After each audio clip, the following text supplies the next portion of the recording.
Hello, good evening, everyone. Welcome to Season 2, Episode 22 of the P.W.P sessions. I'm your host, Noelle Figueroa. Thank you so much for tuning in tonight. I'm happy to have back as my guest, MC Vysion. We're here to discuss his new single, End the Stigma. But before we get into the conversation, I'm going to do an introduction. Thank you so much for tuning in. So as mentioned, this is episode 22.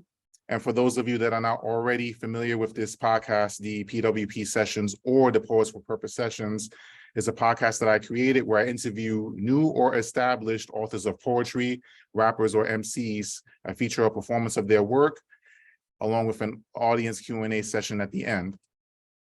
I am your host, Noelle Figueroa. I am a poet, author, blogger, workshop facilitator, and event host, and I am the creator of the P.W.P Sessions podcast. Now, tonight's guest is returning once again is Vysion, and this is his bio. We're here to discuss the release of his new single, End the Stigma. Bronx-born, Brooklyn-based conscious rapper Vysion's story is one of triumph, how a braggadocious rapper overcame mental health struggles and, along the way, created a platform that bridges the gap between music and mental health. For years, Vysion battled depression, limiting beliefs, and an onslaught of defeating barbs slung from his community.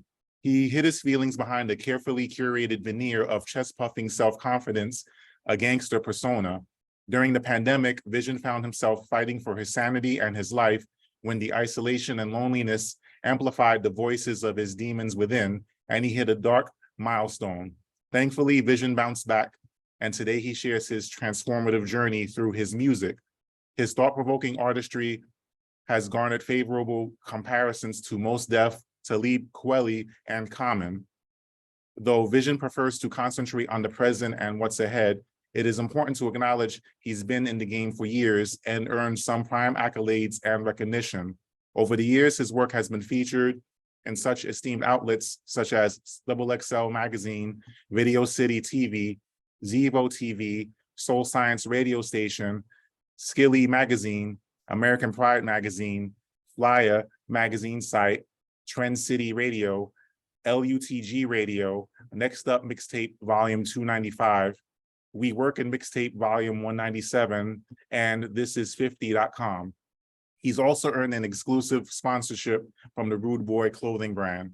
Now back once again, here's Vysion. Hey bro, welcome back to the show. Thank you for being my guest again. How you doing today? Thank you. Great. How are you, bro? Everything's good, man. Everything's good. Me. Excellent, excellent. So congratulations on this release. I know you were looking forward to this quite some time. Why don't you tell us, tell our audience, what the song is about and what was the inspiration for this record? Yeah, absolutely.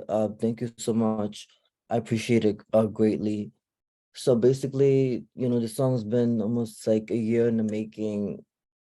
This single was inspired by a conversation my mentor and I had during it was still the pandemic, and it was a 3 a.m. conversation that I had with my mentor at the time, and I didn't realize that it was mentally abusive until after. So basically, what happened was I was confiding in this mentor when I was getting mentally abused by someone, and the response I got wasn't something that I was receptive to at the time, because I came to the mentor for them to hold space for me, and what I got was a different reaction from the mentor, because it was such an early time in the morning. So the response that I got was a little bit of more of a projection of the anger that this person had for the time I reached out, rather than holding space for me when I couldn't hold space for myself. So this record is basically about dealing with a narcissist and overcoming that struggle of just being in a space where I desire to get the healing and clarity from this person when the person was trying to sell me on a album deal, so to speak, at the time. So it was a little bit of a crazy dynamic after the fact that this happened. And during the same week, my friend told me or showed me a movie. It's called Your Reality. It's a great gaslighting movie that really saved my life, because the week prior to speaking to the mentor of mine at the 3 a.m. when I reached out to the mentor for them to hold space for me. And I realized after the fact that I watched this movie, I was like, oh wow, like I was being mentally abused via email and everything else prior to that conversation and even afterwards. So it was very traumatic for me to be able to just share my emotions with my friend over Zoom, where she shared the video with me, and it was just like literally like shortly after the fact that I had a conversation with the mentor. I'm sorry, the mentor had basically my friend basically was telling me like, listen, this is what's happening and we need to get you to fast track this, because she held space for me.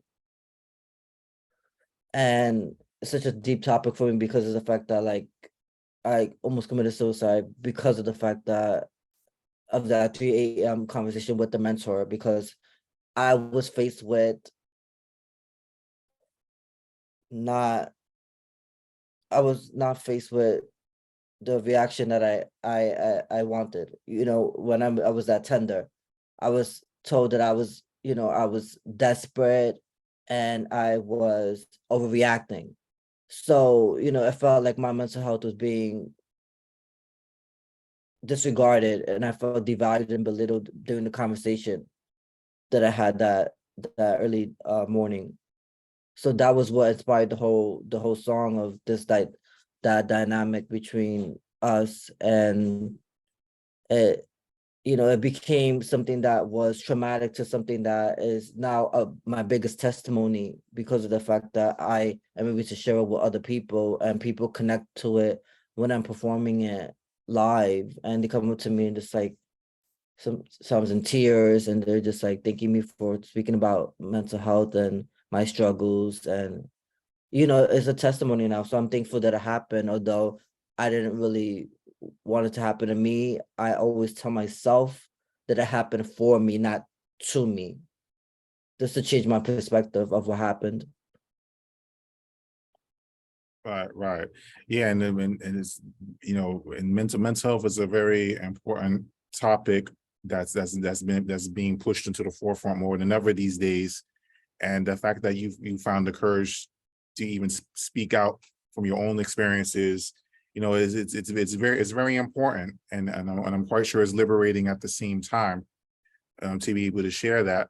Now, in terms of the record, like before you even started, performing it, sharing it with the public, what was like once it was finished and ready to share, like when you had the chance to like finish like the final draft or the final cut before you shared it with other people, what was that feeling like for you to get the record finished, knowing that it was descriptive of your of it was an essential description of all these feelings you were contending with? Like, what was that like to hear it finished for that first time?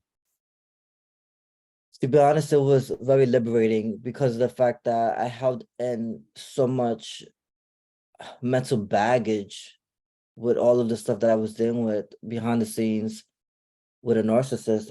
I felt like it was very inspiring to be able to finish the record, because to be honest, I was even about to give up on the single prior to it coming out. So like I felt very empowered after it was done, to be honest with you, because the day, I kid you not, the day of the recording, the day before, actually, I backtracked to a Friday, I was told that the price was gonna go up on the studio time that I booked already a week in advance. So that took me off guard, and it really disheartened me, because like I already did so much legwork prep to actually be studio ready, rehearsal with coach, rehearsal an hour, 2 hours behind the scenes in my room to get, vocally ready for the record. And then I was told that, you know, there was gonna be a studio change, and I had to pay extra, like double what I paid for when I had already booked a session prior. So Mhm. it was like a lot of stuff going at me, to be honest, during the time. And I find it interesting that, even during that time, I found myself wanting to, questioning, like, okay, God, like every time I'm putting out my best foot forward, I wanted, my desires to heal people with this music. Why is there so much coming at me at this time? Like all these obstacles and things like that, and roadblocks. And I realized it's like, okay, maybe he's testing me, you know, how bad do I want to make a difference? And I realized that even after the fact that happened, the studio change and everything, I booked a studio last minute, and I told myself, okay, you know, maybe this was meant to be, but I'm not gonna stop myself from saving a life. So I said I have to, or I get to be in the studio this weekend, and I will make this work. I will be in the studio the next day and figure it out. And I was in the studio the next day. I got a booking last minute at a local studio to record the record. So it was just very empowering to be able to just like fight through all that and still hold the torch, to be able to stay in it longer than I thought I would have. Yeah, that's what's up. That's what's up. Now once you made the decision to put it out there, you started performing this particular track. What was the reactions or the responses you got to it? Like what have some what would it, what was some what are some what are some of the things that people have told you about it? To be honest, people were saying that the record is very inspiring to them, and thanking me for speaking about it, because mental health is such an important topic, especially nowadays in this community, in this society. And every time I hear these comments, it's like, wow, it's because I'm not saying I never had the confidence, but I would always have these self-limiting beliefs also, that I wasn't good enough to put out music, because that was a narrative that was imposed on me also.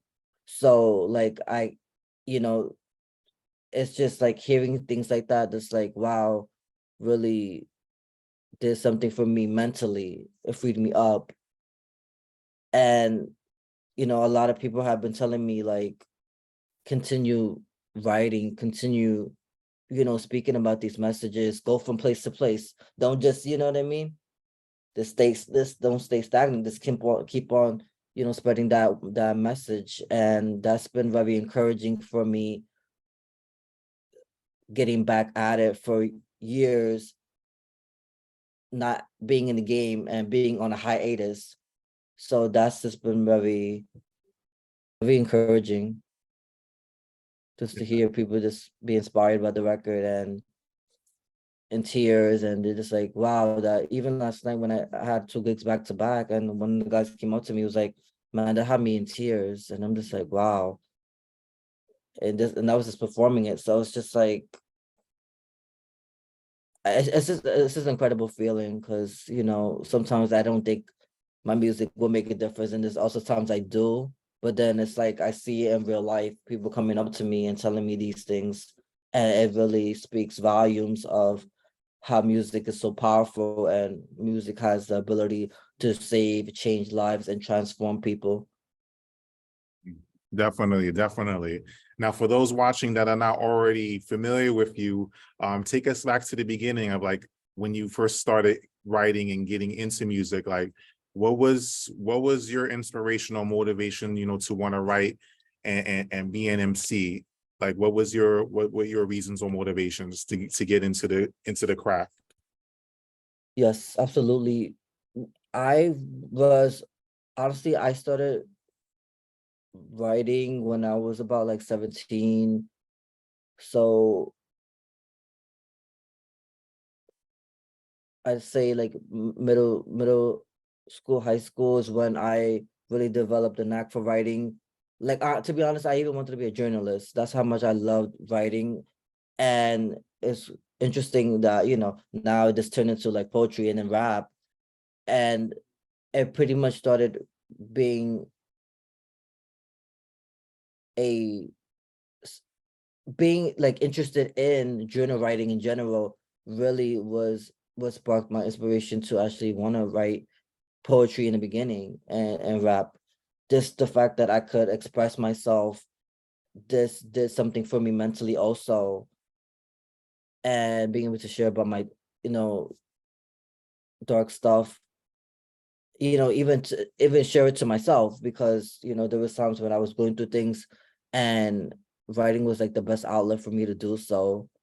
And I just continued on. It just festered into, or expounded into, something that I thought was just like, oh, it's just about my day-to-day, journal writing of how I feel about the day, to like I'm speaking about like different things, as far as like I wasn't talking about mental health at the time. I was more like braggadocious stuff, but I just noticed that like just being able to get anything on paper was therapeutic. And I ended up like finding a hunger for it as I continued to explore my music taste.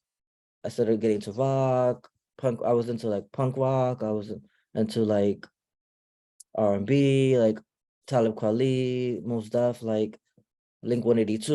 Like I had a mixture of artists that I listened to when I first started. And what artists I really feel like really influenced me the most would be like the conscious rappers like Mos Def, Common, and up until recently, like not NF, I resonate with a lot of his music because he speaks about mental health also. So his music really touches me. I love Kendrick stuff, J. Cole stuff, and yes, artists like those. All right, that's what's up. That's what's up. Now, can you describe that moment when you made that decision to make a shift with your music? As you mentioned in your bio, at one point it's like, you were dealing with all of these negative experiences that were affecting your mental well-being.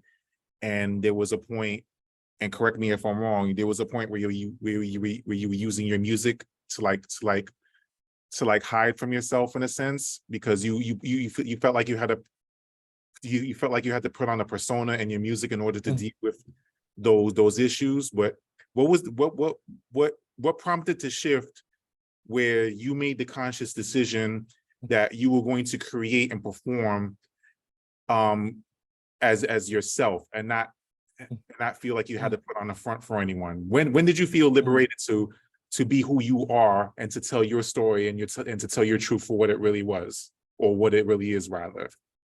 Oh wow, that's powerful. That's a great question. That's so powerful because it feels like forever I've been in this identity crisis mode. This is before the rebrand. This is when I was rich so fresh. So I lived, and I'm gonna definitely lead into your question. Like I lived, the narrative of, I gotta look better than people. I gotta be like the toughest or look the toughest. And it was just like ego driven and very braggadocious as far as like how I saw it. And it was also because I listened to things that influenced that type of material, the gangster rappers and stuff like that. And I strongly believe that really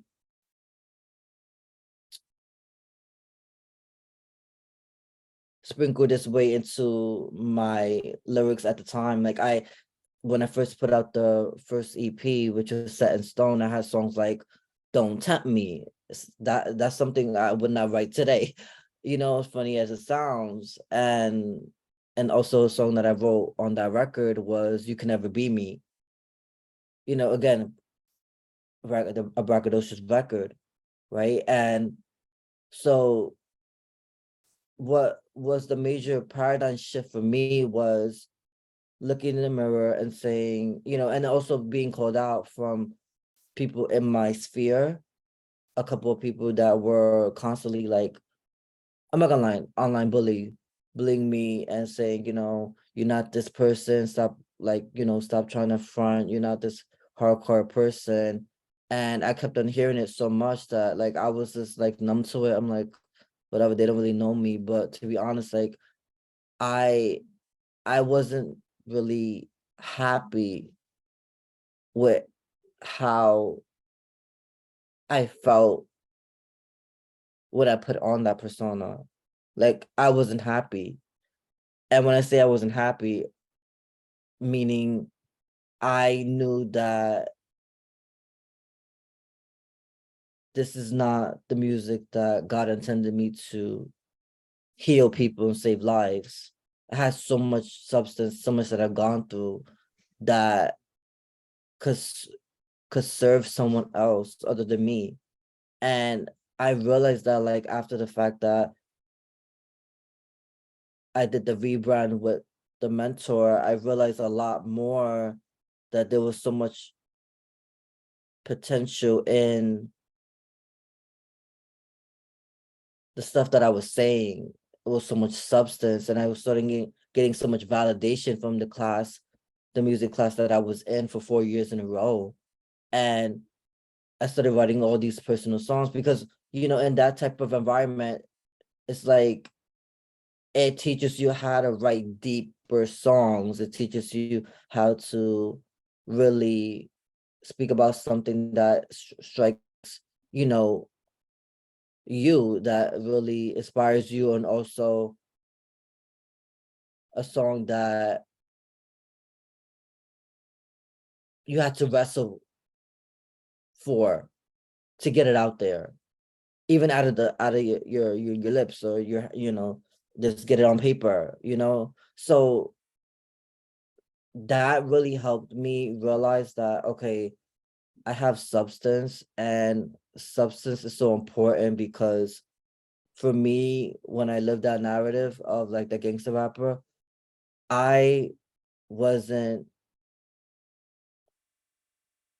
at a point where I was seeing myself for who God intended. And I started having like these revelations of like, wait a minute, this is not you. Wait a minute, why you have to front? Wait a minute, why are you chasing validation? And all these things started hitting me after the fact, that I had to do this like deep healing work within me to realize, wait a minute, why? Who am I trying to prove? I have to like really strip the ego out. And I'm like, who am I trying to prove? I'm not this person. I'm not.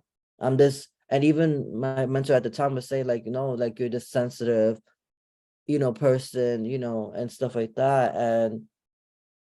And I really embraced that more and more, because it's like I really finally gave permission to myself to be that sensitive person, the person who has emotions, that's, able to show empathy towards people who are going through these dark moments. And that's what really, that was when my paradigm shift happened, was when I realized that, okay, I have something to share that is important to other people as well. And that's universal. And then I started getting into the mental health after the fact that I went through this ordeal with the mentor. So it just really transformed me. I saw myself way differently when I speak about these things, because it's healing, and it's real and it's honest, it's raw, and it actually helps people. The other stuff is not helping people. It's glorifying a lifestyle that I never lived. And that's what really made me change my look on how I feel about those topics, because I'm like, I didn't live that lifestyle. So why am I speaking about a lifestyle that I never lived? Mhm. So that was when I had like that moment of like, okay, it was like an aha moment, like, okay, I have more clarity now of being just true to myself, because when you're true to yourself, you attract people who really are inspired to hear the message because they know it came from, like a deeper place. Right. All right, definitely, definitely. And once you made that decision to be transparent, you know, how much of a difference has that made for you, as opposed to hiding behind a persona? Like how has that made you feel to be able to operate on a level of transparency you never experienced before? I will even reiterate what you had mentioned about, it was just like a liberating feeling because of the fact that I never got to a place where I was comfortable being myself for so long, because I was in the persona that now I feel, okay, it's a liberating feeling to be able to just like be transparent with people and show up in a different way, because it's connecting with people, it's healing people, it's giving people permission to be honest about what they're going through. And I shared a really deep mental health piece it was like last month, and one of the girls came up to me after the fact that she was just coming in and she got to really hear my second performance because she was just getting in. And I'm not gonna lie, I was bawling, crying, because the message in the was so deep when and I was still like processing it in real time. We had a conversation after the show, and she mentioned like, well, what you did there like really touched me, because like she was experiencing like moments where she would like cut herself. So it's like we both share like, the suicide story. And it was just like, wow. Like I don't for her to be so comfortable even telling me that, it's just like, incredible in the sense of like, when you say things that are, real and transparent and raw, like there's gonna be people who will resonate with the message and will be like, oh, I appreciate you for this, like just sharing your story. And it opens up space for people who never really share their story up front with other people, other strangers, the permission to do so, and I didn't even like know her from a hole in the wall. She just came up to me and and we were just actually just chatting back and forth, and she was touched by what I did. And that really like, did something for me mentally too. It just allowed me to feel more confident and like, okay, I do have a message to share that will impact people in a profound way. And no matter how many times I feel invalidated by some of my inner demons, so to speak, I know that people are living vicariously through my lyrics. So it's my duty to keep moving forward. Excellent, excellent. Now we got a space tonight for you to actually perform that single for the Yeah. first time for our podcast audience tonight. Are you ready? Are you ready to throw Yeah. down? Yeah. All right, awesome, Absolutely. awesome. So at this time, Uh, we're going to shift gears, and um this time, ladies and gentlemen, Rich Vision is going to take the mic and he'll be performing his brand new single, End the Stigma. So at this time, Rich, the floor is yours. Right. Should probably get this thing hooked up with the mic. So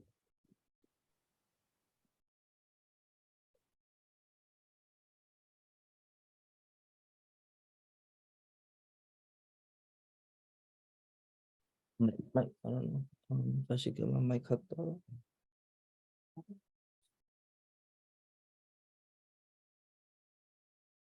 All right. So it's a privilege and honor to be doing an a cappella version of my single and the stigma. All right.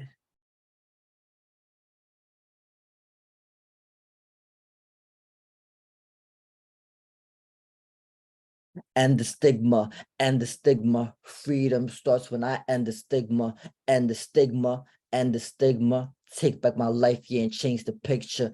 And the stigma, and the stigma. Freedom starts when I end the stigma, and the stigma, and the stigma. Take back my life, yeah, and change the picture.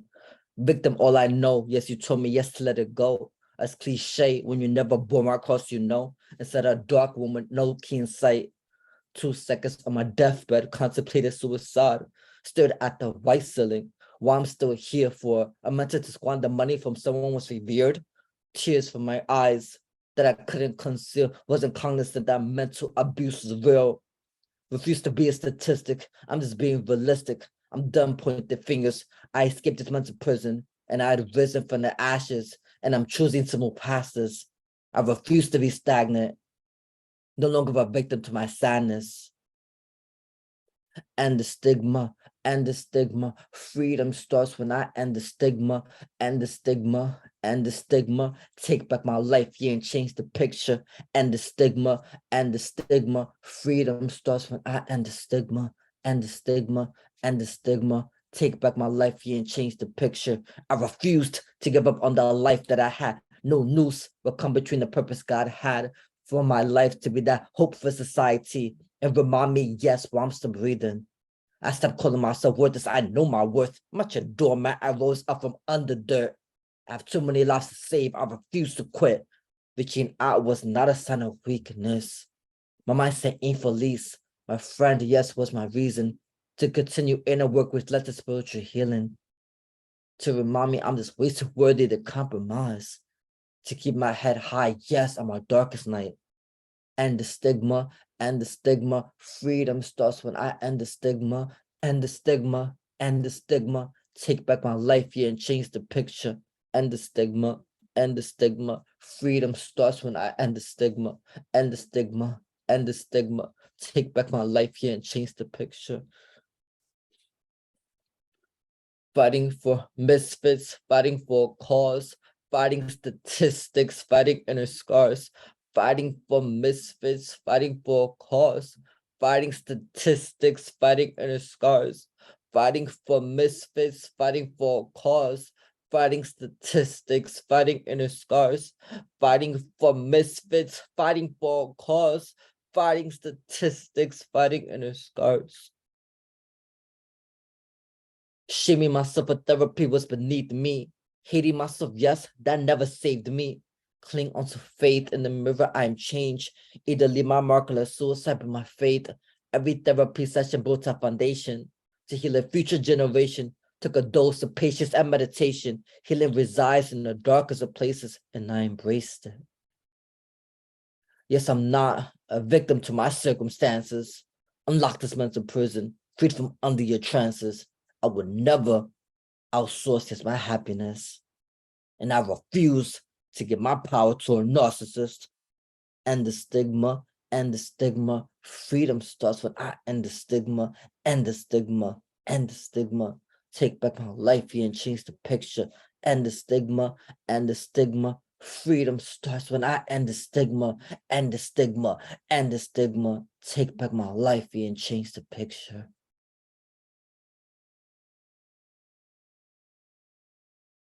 Yes, yes, yes, yes. Powerful message, bro. Ladies and gentlemen, that was Rich Vision performing his new song, End the Stigma.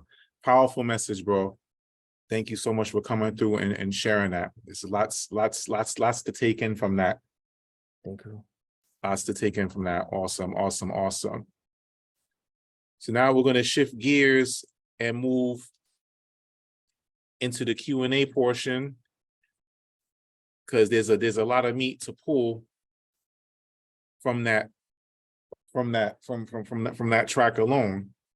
And I have very prominent question in regards to mental health and faith.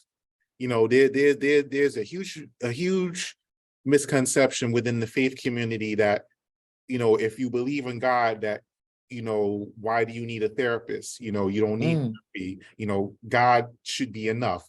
What do you say to those people that hold that misconception that, you know, that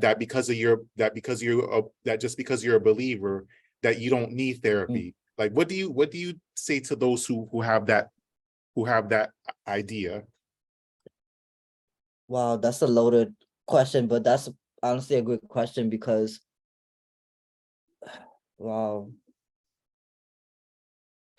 wow, that's just like one of those questions. It's like it's difficult to answer. I will say for me, even as someone who is, I'm not gonna lie, I don't consider myself religious per se. I do believe in God.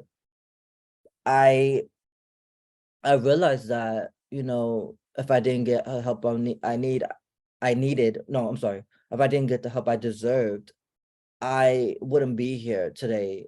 And that's the God honest truth. Like, I've been suicidal for quite a few number of times in my life. And I had either people who were convinced me not to, or just God convinced me not to. And, you know, I ended up taking therapy during the pandemic because of the fact, like, you know, my sister was like, you know, you need to get the help. And, you know, because, you know, I was like mentally like scatterbrained. I was just like, you know, I was angry, I was sad, like I couldn't even honestly control my emotions. And, you know, being in a space where I have to be around people, you know, that just doesn't, you know what I mean? That doesn't really fly. You know what I mean? You just have to be able to control your emotions. Um, and you know, when you're in a public space, unfortunately, right? So eh, the thing about it, I will say, is the fact that everyone is dealing with stuff behind the scenes. They just don't really express it towards us, people like us, right? Because it's traumatic, right? So when it comes to therapy, I feel like this is from experience. It helped me a lot because I had that victim's mentality when I went through the issues with the teacher, the mentor. So, and I started thinking of me as someone who,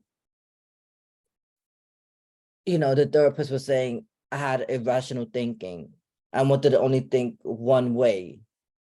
So that really helped me because I'm like, okay, that was a tough pill to swallow, you know, but it was stuff that, like, okay, that at the time, like, okay, this was key to hearing that, because like no one else is gonna tell me that, really.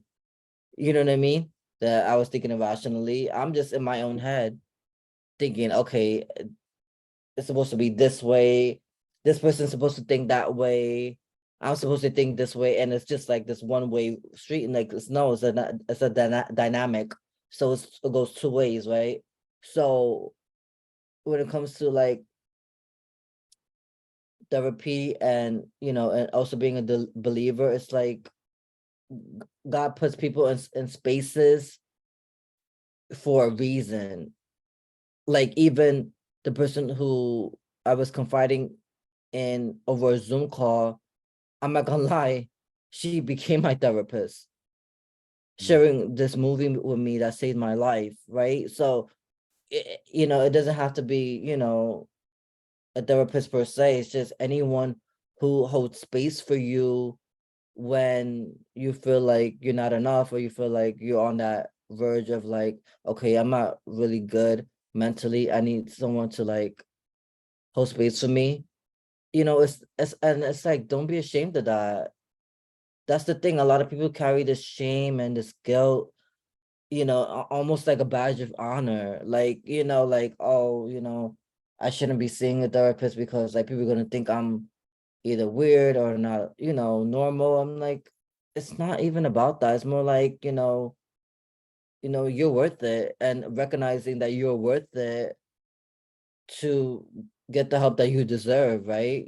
So you could live longer, be here for people that, that you were meant to impact. So that's what I will say, is the fact that it's so important to, and I always say this a lot because it goes without saying, because I feel like a lot of people think it's like a cliche, and it's not. There's, you know, even in the song, I speak about the statistics of the suicide rates, even during 1999 to 2021. And that was just a couple of years ago. Mhm. So it's just like, it's still happening. So it's like, when we don't confide in people, that's what happens. You know what I mean? It's either, that's what I'm saying. So it's basically like just two options, like it's get the help you deserve, or, you know, or the latter, right? The other end of the spectrum, where it's like you don't want to go that route, because it's never a pretty place to be in, at all. And I don't condone it at all. So if we have resources that are in place, especially now, to be able to, so it's so accessible now, where before, maybe a year or ago, it wasn't that accessible. These resources were just like via Zoom, or even like these other platforms that allow people to like speak virtually. It don't have to be through Zoom, they have other apps as well, but it's just in general, we got so advanced in our technology now, that I'm so thankful for, Mhm. that I'm like, whoa, like it's so easy now to just have someone like on the screen. You don't Right, even have to be there in person. So it's just like, it just removes the barrier, right? right. Of like getting the help, because it's like, and there's numbers, there's a lot of resources. 988, you know, Mhm. now 988, mental health awareness, suicide prevention number. It's just like, it's in the palm of our hands. But if we don't take back our power, you know, this will continue to be a broken society, if we don't get the help that we deserve, because people are going to look at like us as like ashamed of sharing our stories. And then when we bottle everything inside and festers, it's not a pretty place. And it does lead to suicide, and it does lead to a broken home, and broken families. And what we want to do with in life is prevent these things from happening in general. So that's why we seek therapy, right? Mhm. To prevent, it acts as a preventative to Right, things like suicide, which right. is very important. Yeah, definitely, definitely. And you point out two important things. The one, the fact that there's no shame in asking for help, and the fact that there are resources available. Like in general, you know, we have to understand that that help is available if we just make that conscious decision to get the help. And in terms of those that are believers seeking help, we have to remember that scripture says that faith without works is dead. Yes, we Mm, know that God can do everything and anything, but at the same time, he makes provision for us to get what we need. mm, God still requires action on our part to do what needs to be done. We do our part and God does the rest. So mm, when we make a decision to, like, when we see that we are in need of help, that when we do need counseling, when we do need therapy, and we make it that when we make that conscious decision to get the help, God makes provision to surround us with the people and the resources that are needed in order for you mm, to get healing, mental healing. mm, So in that regard, in terms of believers, it's important to know that yes, we are believers. Yes, we believe God can do anything, but at the same time, God requires us to do our part. And there's no shame mm, in asking for help. There's no shame in saying that you're struggling and that you have a need. And it's so mm, important to maintain that level of transparency, because we don't come into this world knowing everything. We don't come into this world perfect. We all have our struggles that we're contending with, And there's no shame in saying that, you know what, I'm in need of help. You know, can you help me? There's no shame in asking for help. So that's important to know as well. And it's a blessing to know that you made that decision to get help, and you began to see the transformation in your own life, and in turn, which is impacting others, you know, which is helping you, you know, engage in operating in your purpose. You know, your story is helping someone else, and it's being a blessing to someone else. So, you know, I thank you for your transparency and for your willingness to be open with your struggles. And, you know, I truly believe that God is moving in your life, not only healing you, but as you share your story, others are being healed at the same time, which is just as important and valid. Mm, mm, absolutely. And I just want to take a pause there because, you know, I want to piggyback off that, like, about the shame, because I went to a mental health concert that they were having last year at, I believe it was Central Park. It was one of those parks, but in New York, and it was it really, really, like, it really disheartened me when and I don't know the name of the artist. I know he's part of a band, Linkin Park. I believe it was the main singer of Mhm. Linkin Park, and his wife was there, and she spoke up at the podium, and I remember her saying, you know, she was just like distraught, like in tears, because like she had just lost her husband, you know, to suicide.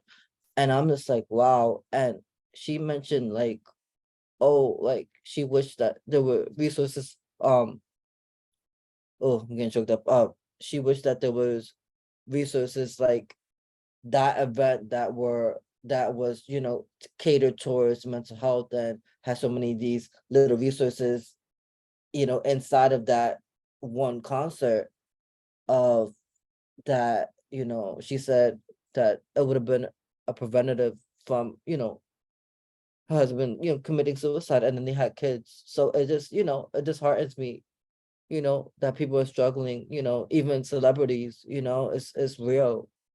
Mental health, you know, awareness is such a real thing, you know, it's universal, it's not just a month.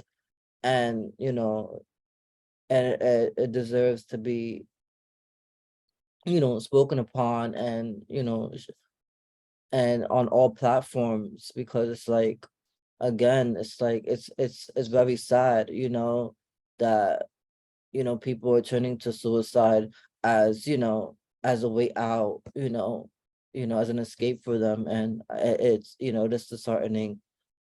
And for me, it's just like,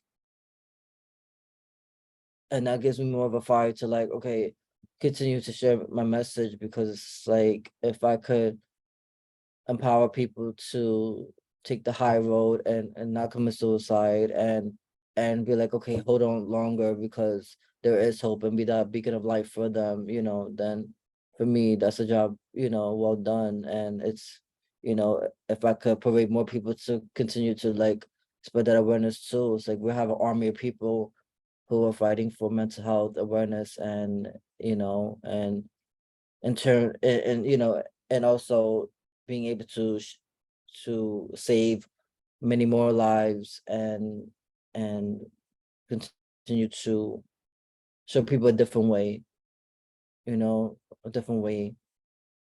Mhm. Absolutely, absolutely. As we close out tonight, can you just are you able to reference one or two mental health resources that you would recommend, or that you're aware of, that you could share with our audience?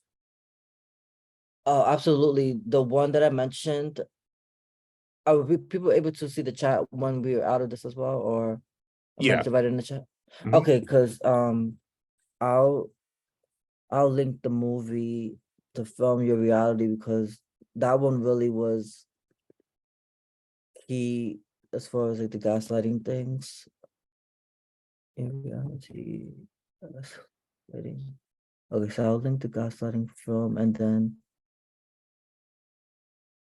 okay, so I'll link the gaslighting, so that one's on gaslighting.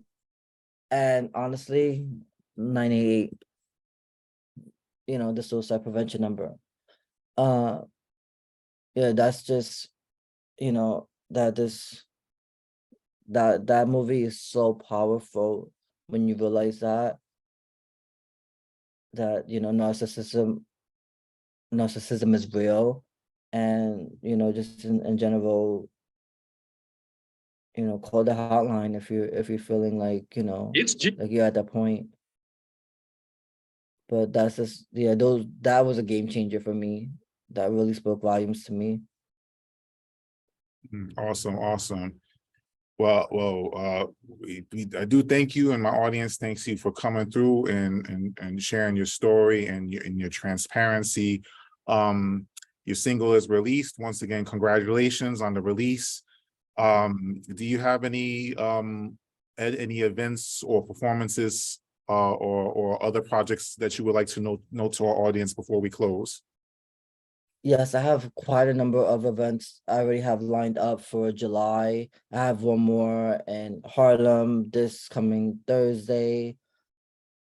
I have quite a few shows in July. I have 4 shows in July promoting the single, one at Parkside Lounge, one at Secret Port. There are Brooklyn, Astoria events. I have, so if you just, I'll link my website also so we could stay connected, Excellent. so people could really dive into the movement, and also being able to connect more of a deeper level and share some of the backstories to my singles, some studio sessions and things like that. I also am working towards I actually did record my second single this past weekend, so I'm excited for that to be rolling out within the next couple of months as well. Same concept, mental health, and definitely something that I look forward to sharing as well. Awesome, awesome, man. Well, you got big things going on. You've accomplished a lot. A lot, and I congratulate you, and I encourage you to keep telling your story. Keep telling your story. Now, as we close out, there's just one more thing I like to do, and that is to say thank you. First and foremost, Rich Vision, thank you for coming through. Awesome, awesome single, powerful message in that song, and I'm sure as you continue to share it, as you already have, it's going to have quite an impact. It's going to make a difference. I'm sure it already has made a difference. But I wish you much success in your upcoming endeavors and future endeavors. Continue to be transparent, continue to tell your story. And as you continue to heal, I'm sure your words will bring healing to other people without question. You can, for those of you not already connected, you can follow Poets for Purpose and the P.W.P sessions on Facebook, Twitter, Instagram, and YouTube, as well as Clubhouse. This is the last episode of season 2. The P.W.P sessions will be taking a break for the summertime. So I do thank you all for tuning in, and I thank you all for your support of this podcast. One other event coming up is July 29th. I will be celebrating the 5th anniversary of the Poets for Purpose Poetry Workshop. I have an awesome lineup of poets. The event will be virtual, taking place on Zoom. For information, you can go to Poets with Purpose. That's PWP 5th anniversary.eventbrite.com for all information pertaining to this event. Tickets are $7, and for those wishing to be a vendor, the vendor fee is $10. And Zoom link will be provided upon purchase of ticket. For more information about Poets for Purpose and the PWP sessions, you can call 646-372-6230 or email poetsforpurpose@gmail.com. All logos and flyers were designed by the awesome team at Eclipse Graphics. You can find them on Instagram at Eclipse Graphics. at sign Eclipse Graphics NY. And lastly, for those interested in making a donation, you can do so through PayPal, Tap Media Man, Cash App, $ Anointed Pen, or through Zelly, utilizing my phone number. And that is a wrap, ladies and gentlemen, for season 2, episode 22. Rich Vision, thank you, bro. Once again for coming through. Thank you, a pleasure. Thank you Awesome for having me. lyrics, powerful message. Continue to be blessed and be a blessing. Thank you to my audience. This episode will be uploaded to the Pause for a Purpose YouTube channel within the next hour or so. So be on the lookout for that. So you'll be able to share it with your social media channels once it's uploaded. Thank you all so much for tuning in. Thank you, Rich Vision, for coming through. Have a good night and God bless. Thank you. Good night, bro.